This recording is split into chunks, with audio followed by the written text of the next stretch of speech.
बिस्मिल्लाहिर्रहमानिर्रहीम। गुज़श्ता कुछ हफ्तों से एक बड़ी इंटरेस्टिंग सूरत हाल दरपेश है। मैं सवाल करता हूँ इम्पोर्टेड हुकूमत से, जवाब में कॉल्स मौसूल होती है बैरून मुल्क से कि ज़्यादा मत बोलो, खामोश रहो। मैं बात करता हूँ रिजीम चेंज ऑपरेशन पे, कुछ मुफक्किरीन तस्किरा ले बैठते हैं चाइना की मुझ से किसी ख्याली चपकलिश का। मैं सवाल करता हूँ अपनी सिक्योरिटी इदारों से, जो कि मेरे मुल्क के इदारे और मैं आईन और कानून के दायरे में उनसे सवाल करने का मजाज हूँ। जवाबन प्रोपेगेंडा शुरू होता है एक मखसूस तबक़े फ़िक्र के पैरोकारों का और कुछ बहरूपियों का जो ख़ुद को सहाफ़ी गर्दानते हैं। वज़ारत उज़्मा के आखिरी दिन इमरान खान ने एक सवाल किया था, कोई रह तो नहीं गया जो मेरे खिलाफ ना हो। और वो दिन था जब इमरान खान ने इस मुल्क के तमाम माफियास के चेहरों से निकाब उतार दिया था, जिनके बारे में वो 26 साल से कह रहे थे कि इनके मफादात मुश्तरक है और जब भी इन पे गज़न आएगी ये सब इकट्ठे हो जाएंगे।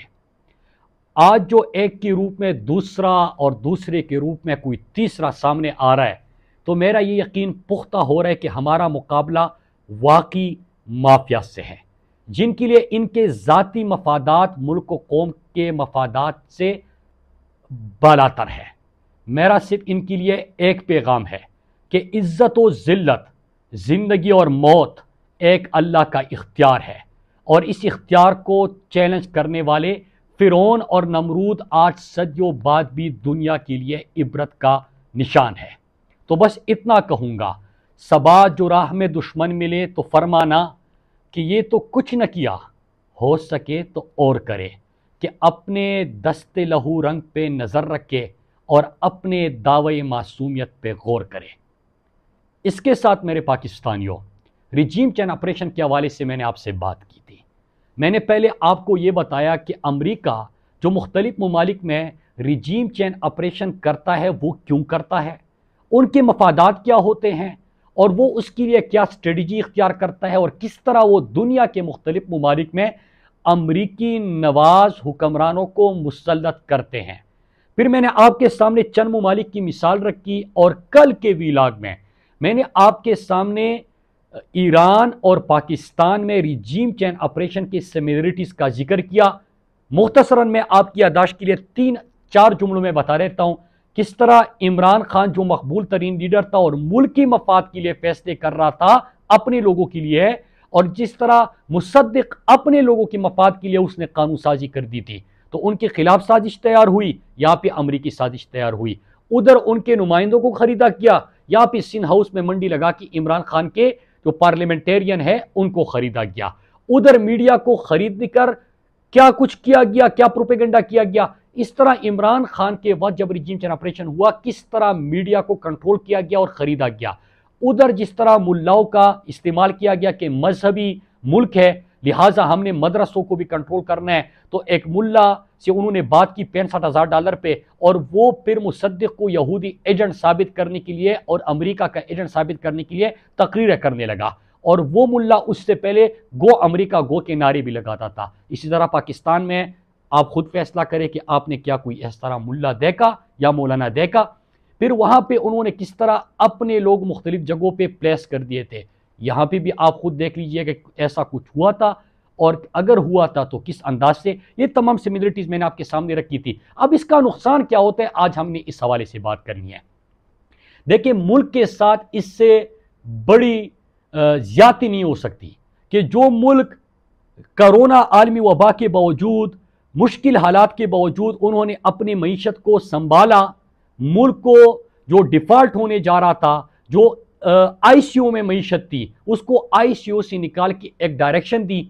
और इसके साथ इससे पहले कि जिस तरह अमन व अमान की सूरत हाल हो गई, अमरीकी ने अपने मर्जी की हुकूमत पाकिस्तान के ऊपर मुसल्लत की। अब जाहिर सी बात है अमरीका बदले में कुछ मांगेगा, वो अपने मफादात का तहफ़्फ़ुज़ इधर करेगा। चाइना इस रीजन में है, रशिया इस रीजन में है, रशिया के साथ कोल्ड वार के दिनों से उनके क्या मसाइल आ रहे हैं। चाइना जो कि दुनिया समझती है कि 2030 तक वो इकनॉमिक पावर होगी दुनिया की, लिहाजा उनको किस तरह कंट्रोल करना है। सीपेक जो कि सिर्फ पाकिस्तान के लिए one belt one road, China के लिए कितना अहम है, इस खित्ते के लिए कितना अहम है, उसको किस तरह रोकना है, उसके खिलाफ क्या साजिशें करनी है। और अफगानिस्तान में विड्रॉल के बाद उनके इस रीजन में इंटरेस्ट ज़्यादा बढ़ गए हैं। अब नुकसान क्या हो रहा है? अमेरिका ने अपनी मर्जी की हुकूमत तो बिठा दी, लेकिन इमरान खान से सवाल हुआ था कि अमेरिका को अगर अड्डे मांगे, अड्डे देने हैं, और अड्डे देने की उन्होंने कोशिश की थी। इमरान खान ने कहा कि एब्सोल्युटली नॉट।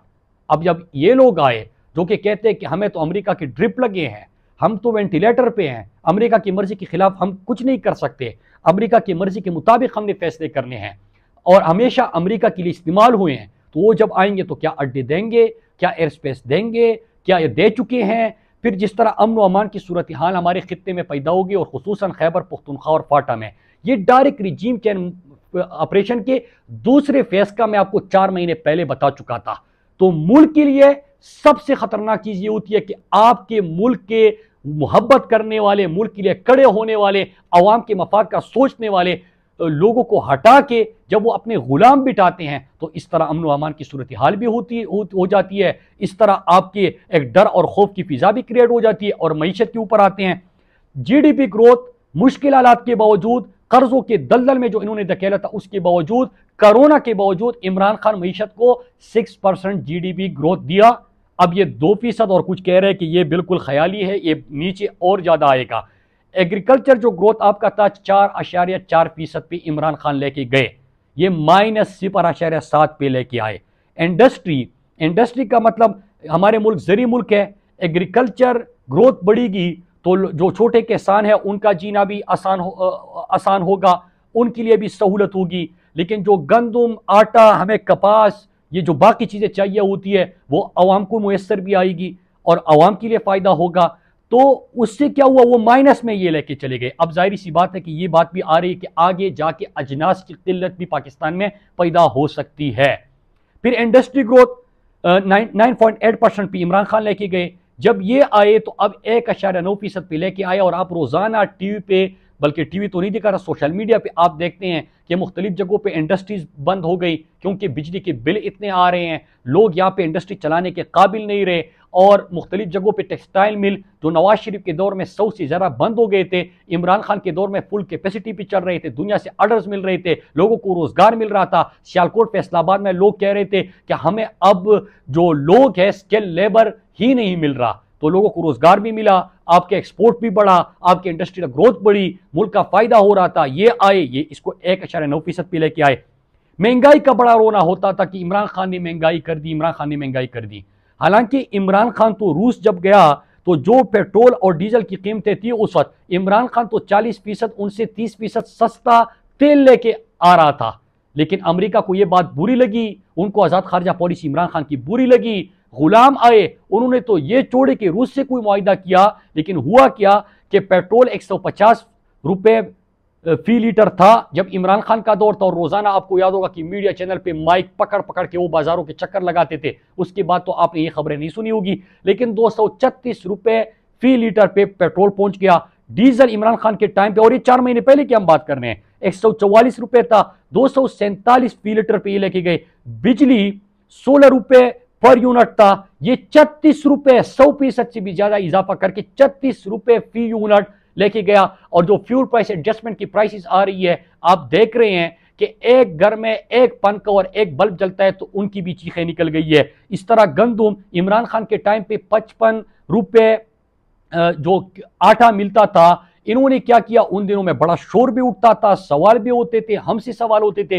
लेकिन जब ये आए तो कहीं पे 100 रुपए, कहीं पे 110 रुपए, कहीं पे मिल ही नहीं रहा, तो यहां तक ये लेके गए, इसमें भी 100% तकरीबन इन्होंने इजाफा किया। दाल माश की अगर हम बात करें 270 रुपए पर केजी इमरान खान के टाइम पे था, ये 378 रुपए पर केजी पे लेके गए।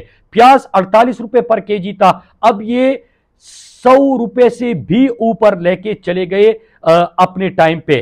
टमाटर 80 रुपए था, ये 164 रुपए जो है वो लेके चले गए। अगर हम ओवरऑल महंगाई की बात करें अशियाए खुर्दोनोश की, तो 16% मार्च में था और अब पहुंच गए 45%, जो पाकिस्तान की 70 साल तारीख की सबसे ज्यादा महंगाई है।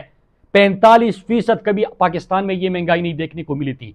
तो आज हम उन दानिश्वरों से भी सवाल करते हैं, उन इंटेलेक्चुअल से सवाल करते हैं, उन टेक्नोक्रेट से सवाल करते हैं, वो जो हाथ में माइक पकड़ के बाजारों के चक्कर लगाते थे उनसे सवाल करते हैं।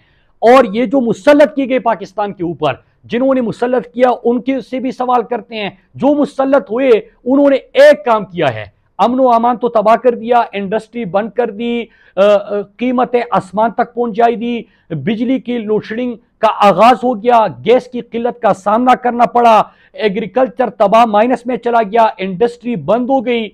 लेकिन अपने आप को एनआरओ देखे, तकरीबन 1000 अरब से ज्यादा के केसेस इन्होंने अपने मुआफ कराए, अपने लिए ये फायदा दिया। अमेरिका मफादात इस खित्ते में पूरा करने के लिए, जो हमारा मुस्तकबिल तबाह करेगा, उसके लिए काम कर रहे हैं। ये रिजीम चेंज ऑपरेशन के नताइज है और नुकसानात है। हमने बात की थी रिजीम चेंज ऑपरेशन मुख्तलिफ ममालिक में कैसे होते हैं, कहां कहां पे ऑपरेशन CIA ने किए और उसकी वजूहात क्या थी, कौन से अमेरिकी मफादात को खतरा था।